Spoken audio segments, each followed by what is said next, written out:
চলো তোমাদের সাথে আজকে একটা চটজলদি দই চিকেনের রেসিপি শেয়ার করে ফেলি, যেটা খুব সহজেই ঝটপট রান্না হয়ে যায়। তো ফার্স্টেই কড়াইতে সাদা তেল দিয়ে তার মধ্যে দেবে গোটা গোলমরিচ আর তেজপাতা ফোড়নটা সুন্দর গন্ধ বেরিয়ে গেলে দিয়ে দেবে একদম কুচি কুচি করে কাটা পেঁয়াজ। পেঁয়াজটা যেই ভাজা হয়ে যাবে লাল লাল করে, তারপরে দিয়ে দেবে ওর মধ্যে আদা রসুন পেস্ট। ওটা আদা রসুন পেস্টটা খুব ভালো করে কষাবে।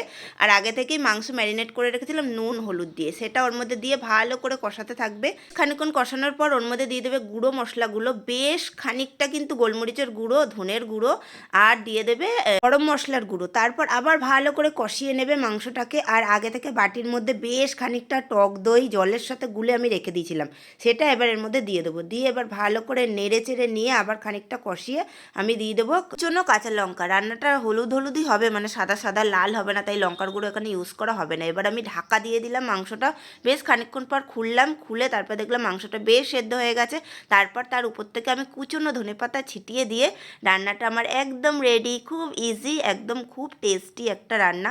এবার গরম গরম গরম ভাতের সাথে পরিবেশন করো।